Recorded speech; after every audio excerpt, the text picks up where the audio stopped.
24 ঘন্টায় তোমাদের বিলাসটা 24টা কথা ওর সাথে বলে না। মেয়ে হয়ে জন্মে মা হতে পারেনি বলে এই নরকে যন্ত্রণা আমাকে সহ্য করতে হচ্ছে। এটা কিন্তু বিলাসদা সত্যি সত্যি খুব বাড়াবাড়ি। আজকের দিনে চিকিৎসা বিজ্ঞান কত উন্নতি করেছে, যা হবার না তাই হচ্ছে ওই ডাক্তারদের ছোঁয়াটায়। আর তাছাড়া তোমরা তো দত্তক নিতে পারো। সুখ চাইলে সুখ আসে ভাই, শান্তিকে ডাকলে শান্তিও আসে। কিন্তু কেউ যদি ওষুধ না খেয়ে অসুখকে দিয়ে রাখে তাহলে কি তাকে সুস্থ করা যায় ভাই? ওই বিলাসবর্মণ অর্থ ছাড়া আর কিচ্ছু জানে না, নিজেকে ছাড়া আর কাউকে জানে না। তাই তো এতদিন ধরে এই নরক যন্ত্রণা আমাকে বুঝতে সহ্য করতে হচ্ছে। কিছুক্ষণ আগে তুমি সজলদাকে বললে না বৌদি, চিন্তা করো না উপরওয়ালা আছে। আর এখন আমিও তোমাকে সেই একই কথা স্মরণ করি, আবার বলছি বৌদি চিন্তা করো না, উপরওয়ালা আছে, দেখবে সব ঠিক হয়ে যাবে। আমাকে একটু ওই পাশে বাবা মা জোর করে একটি মেয়ের বিয়ে দিতে যাচ্ছিল। মেয়েটির বিয়ের বয়স হয়নি, পুলিশ দিয়ে সে বিয়ে থামিয়েছে। আমাকে এই খবরটা আবার ওই কলকাতার হেড অফিসে লিখে পাঠাতে হবে। তাহলে আর দেরি করো না সাংবাদিক, চেতনার ফেরানোর খবর তুমি লিখতে ওই গ্রামেই যাও। মানবতার কলম ধরে জনগণের কাগজে এই সভ্যতার ইতিহাস লিখতে এই সাংবাদিক জন্য বিলাস দেখছি ভালোই জাল বুনেছে। যারা যারা প্রতিবাদ করবে সেই যুব সমাজটাকে ও হাত করে ফেলেছে, যাতে তারা প্রতিবাদ না করতে পারে, যাতে তাদের মেরুদণ্ড সোজা হয়ে না দাঁড়ায়। ওকে তো আমি চিনি, ও এত কিছু কুকর্মের পেছনে নিশ্চয় লুকিয়ে আছে কোনো বড় ষড়যন্ত্র। আবার নতুন করে কোনো মানুষকে ফাঁসাবার জন্য ও চক্রান্ত করছে। এই গ্রামের সহজ সরল মানুষগুলো যতই ওকে বিশ্বাস করছে ততই ওরা বিশ্বাসের ফলটা মাথার উপরে দোলাচ্ছে। জানি না কার ভাগ্যে আছে ওই বিষাক্ত সবল আবার নতুন করে কার সর্বনাশ করবে। সাবধান সাবধান জনগণ, তোমরা সবাই সাবধান। চক্রান্তের দুরাত্মক তোমাদের দিকে এগিয়ে আসছে, এগিয়ে আসছে, এগিয়ে আসছে।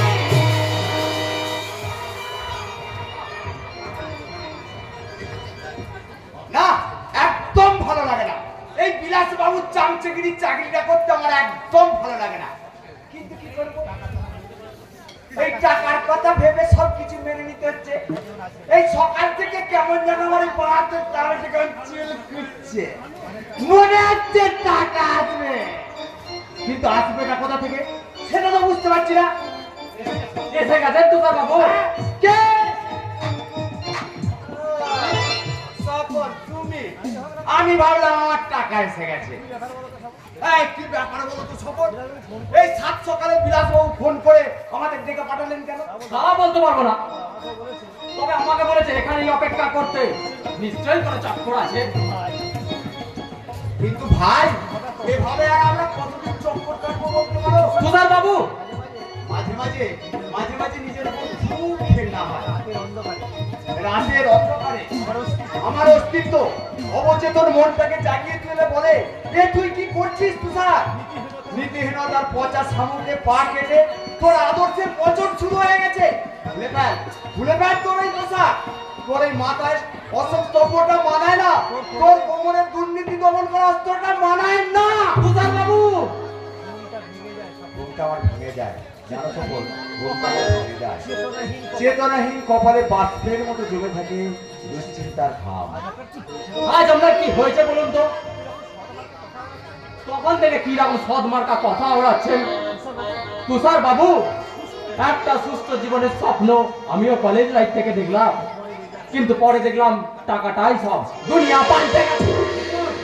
চুরি ছিনতাই ডাকাতি করে আপনার ব্যাংকে যদি কোটি কোটি টাকা না থাকে তাহলে সমাজ আপনাকে বলবে বাবা। আর যে মানুষটা সারা জীবন স্কুল মাস্টারি করে গেল, তার মাসে 5,000 টাকা পেনশন ছুড়ে খবর এই স্ত্রী সমস্যা বলে উঠবে তোর বাবা ওই টাকায় কি সংসার চলে? ঠিকই বলেছো খবর। সেই জন্যই তো আমার ন্যায় নীতি কর্তব্যগুলোকে ওই কনস্ট্রোলে জমা রেখেছি। পরিজনের অনুমোদন টানবেন না, তাহলে আপনারাই বিপদে পড়বেন। অপরাজিতা আমাকে দেখে ঘাবড়াবেন না, আমিও সাইলেন্ট অনুযায়ী আপনাদের মতো কাজ করব। সে তো বুঝলাম, কিন্তু প্রকাশ্যে দিবালোকে বিলাসবাবু আমাদের এখানে ফোন করে ডাকলেন কেন সেটা তো বুঝলাম। আমার কাজটা খুব সিম্পল, ফুলকিকে ফোন করে এখানে ডেকে আনা। বেশ, এটাও বুঝলাম, কিন্তু হবেটা কি? খেলা হবে, খেলা খেলা হবে। হ্যাঁ, সতের সাথে অসতের খেলা।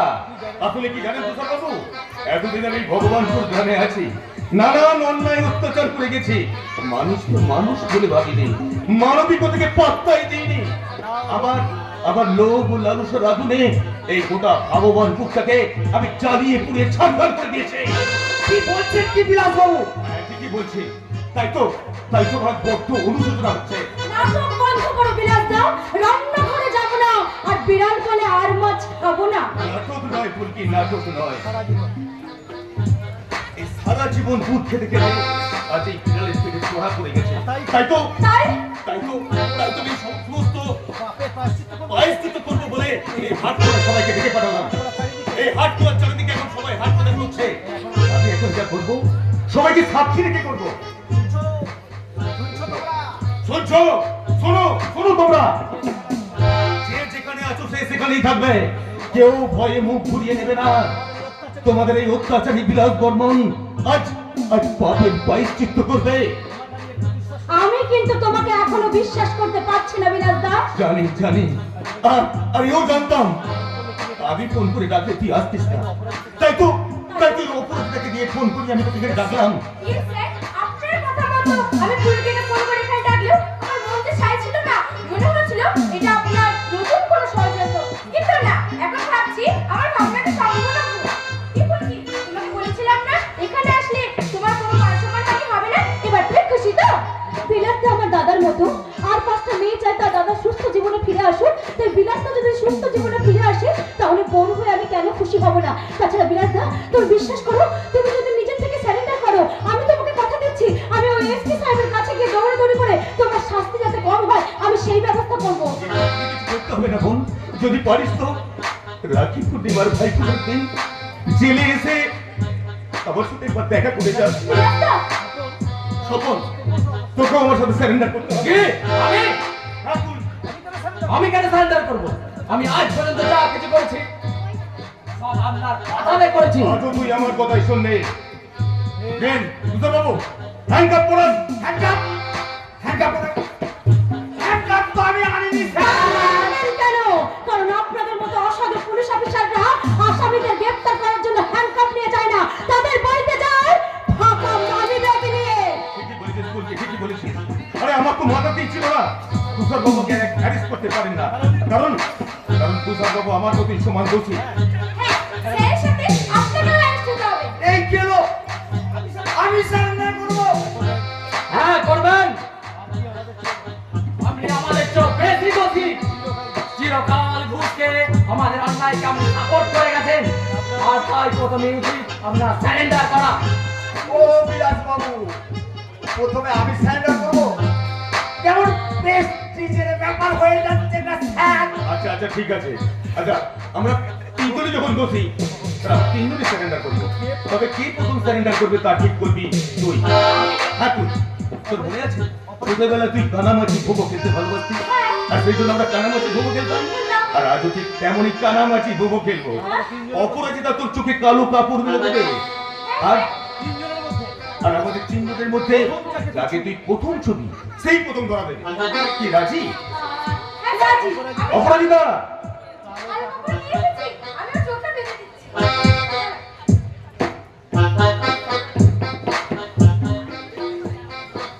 এই হয়ে গেছে স্যার, এবার আপনারা খেলা শুরু করুন।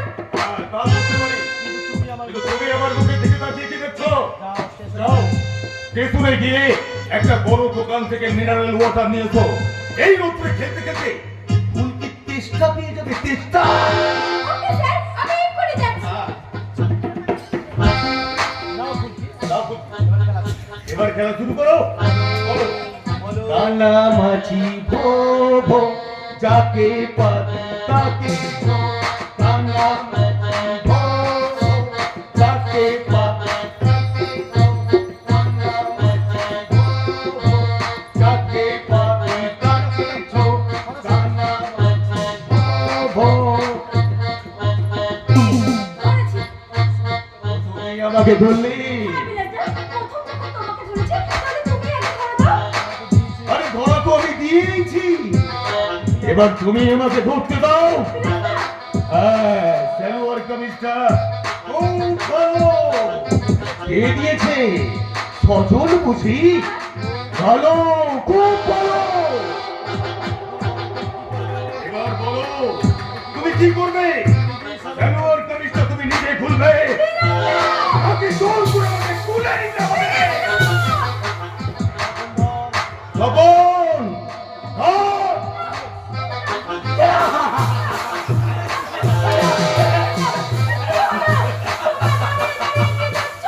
তোমাদের গ্রামের মেয়ের ইজ্জতে হাত দিচ্ছে, আর তোমরা মাথা নিচু করে দাঁড়িয়ে আছো। তোমরা মানুষ না অপরাধ? বাঁচাও আমাকে, তোমরা বাঁচাও। এই! যে চোখ নামিয়ে দাঁড়িয়েছিস,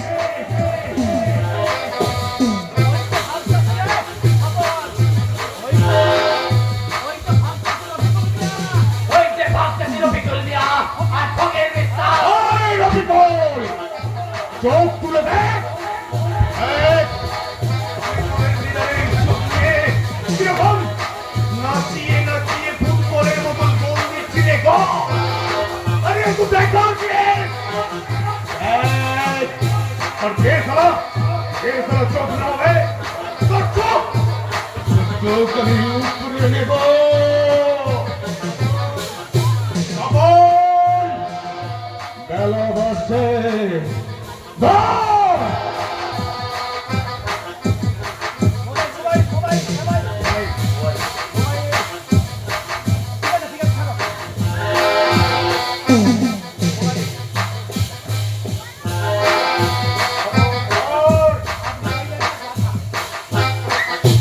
এখন আমি কি করবো স্যার? আপনি একটা বাবা। আরে আরে পূর্ণ দর্শনী বলুন, এগুলো হলো পবিত্র কাজ। আরে এগুলো করার সময় ঠাকুর প্রতিষ্ঠা নিয়ম করতে হয়, মায়ের গান গাইতে হয়। তাহলে আমার ওই মায়ের পায়ের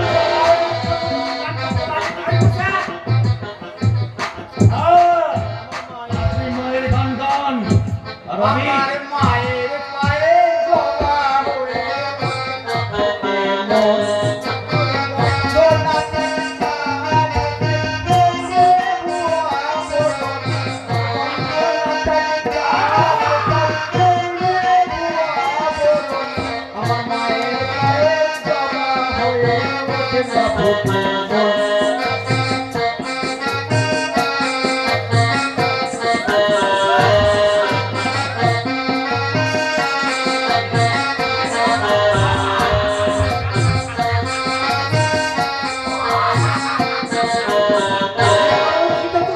গত 1 ঘন্টা হয়ে গেল ফুলকি ফোনটা সুইচ অফ পাচ্ছি। আমি একটু আগে ফোন করেছিলাম, সুইচ অফই পেলাম। সে কি রে, তুই গ্রামে নেই? না গো, আমাকে আবার ওই একটা খবর সংগ্রহ করতে পাশের গ্রামে যেতে হয়েছে। তার মানে ফুলকিটা বাড়িতে একা আছে? আমার কিন্তু খুব চিন্তা হচ্ছে রে। অত চিন্তা করো না গো, অত চিন্তা করো না। দেখবে ফুলকির কিচ্ছু হবে না। আর যাকে নিয়ে তুমি এত চিন্তা করছো, সেই বিলাসদাই তো এখন মানুষের মতো মানুষ হয়ে গেছে। আর ফুলকির যদি কোনো সমস্যা হয়, তাহলে সবার আগে ওই বিলাসদাই ঝাঁপিয়ে পড়বে।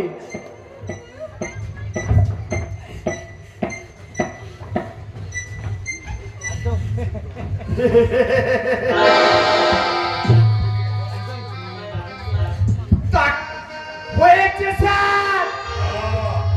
হয়েছে।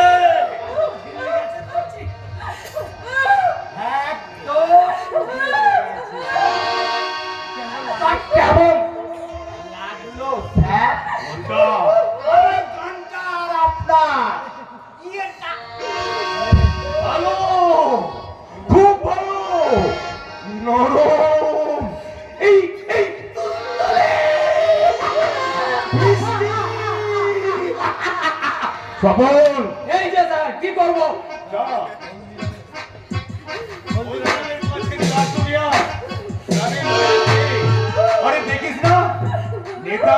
সাফল্য পেলে কিরকম বৃষ্টি মুখ করায়। আসুন, এক বস্তা আমি 2 কোটি কয়েক মাই আর 2-4টি ব্যাংক পাঠি গ্রামের ছেলেগুলোকে দিয়ে আর একটা কাজ করবি, লোকের মালও নিয়ে আসবি। দেখবি কাল সকালে এই বিড়ালটাকে সবাই ভগবান বলছি, ভগবান। ঠিক আছে স্যার। শোন, একটু দূরে যা, সালোয়ার কামিজটা পেট্রোল দিয়ে আগুন ধরিয়ে দে। ঠিক আছে স্যার, আমি চলি। এই যে ভগবানপুরের চড়বা, কান খুলে শুনে রাখো। এঁকেছে কাপড় দেবে, যে 1 ফুটা জল দেবে, যে সহানুভূতি দেখাবে, তার ঘরের মেয়ে বউ আমি ঠিক এইভাবে নিয়ে এসে রাস্তায় ফেলবো। রাস্তায় একটা কথা মনে রাখবে, ঠিক সময় ডাক্তার দেখালে কেউ তো সাপের বিষও তোলা যায়, কিন্তু আমার বিষ তোলা যায় না। এই জন্মের খবরের আগামী জন্মেও থেকে যায়। মানুষগুলো কেমন যেন রোবটে। যান, কাল বাড়িতে এসে টাকাটা নিয়ে যাবেন। ঠিক আছে স্যার, মানে পাবেন না, টাকা আপনি বেশি পাবেন। আরে ফুলকি তো আর অন্য কষ্ট বিয়ের মতন নয়, এই নরম তুলতুলে মিষ্টি। আগে পেরাক বেরোবো বল। স্যার, আমি তো ওই জন্য দাঁড়িয়ে কেমন হাতটা খাচ্ছি। স্যার, পুজোর প্রসাদ কি পাবো না স্যার? আরে পাবেন। তখন আপনি যত খুশি ওকে নিয়ে ফুর্তি করুন, আমার ঢালুয়া পারমিশন থাকবে। চলে এসো। আরে গলাটা শুকিয়ে একদম কাঠ হয়ে গেছে।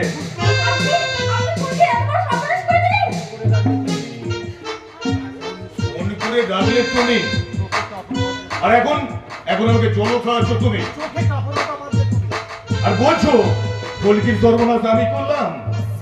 আরে বুঝলেন তো স্যার বাবু, হ্যাঁ বলুন। আজকের দিনে মেয়েরাই হলো মেয়েদের সবচেয়ে বড় শত্রু। হ্যাঁ চেঁচিও না, তাহলে ছোট্ট ছেলে আমি তোমাকে বাংলাদেশে দেখে দেব। যাও যাও ওখান থেকে। তাহলে আজকে আমিও চলি। দরকার হলে আসবো স্যার, তবে এই হ্যান্ডকাপ নিয়ে আসবো না। এই পকেটে করে ফাঁকা মানি ব্যাগটা নিয়ে আসবো।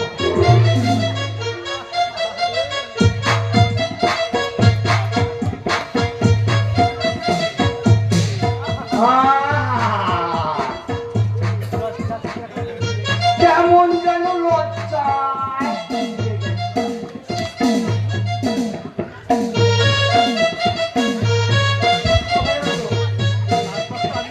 তারপর তো আমি আসি।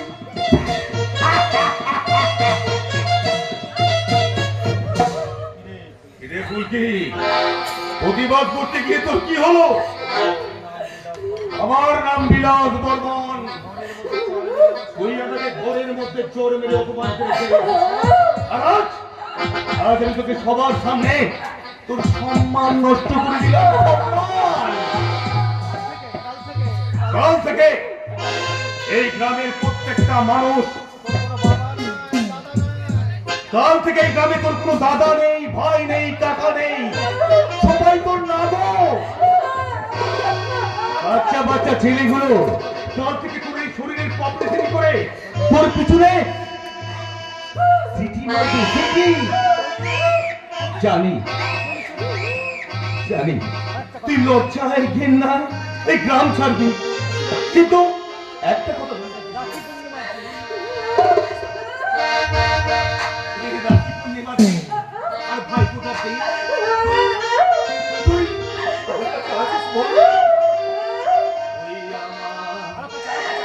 ছোট ভাই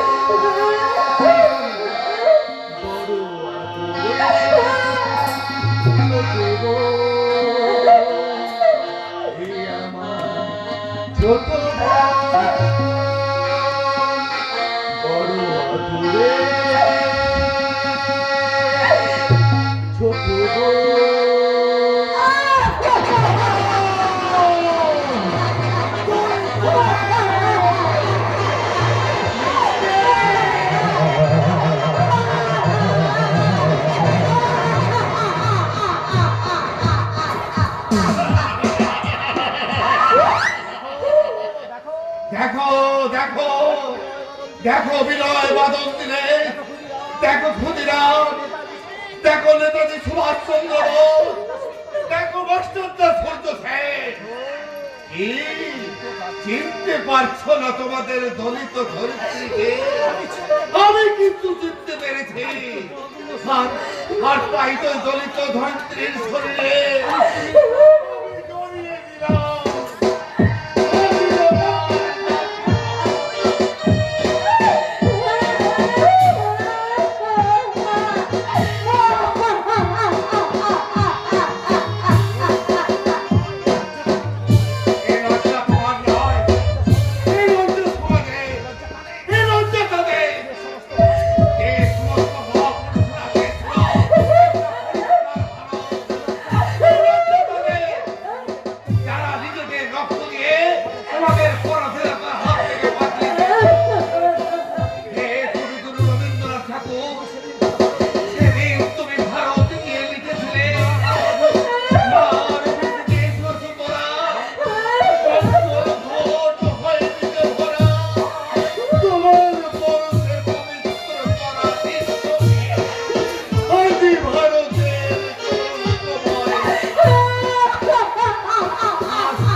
কাকে কাকে শান্ত হতে বলছিস তুই?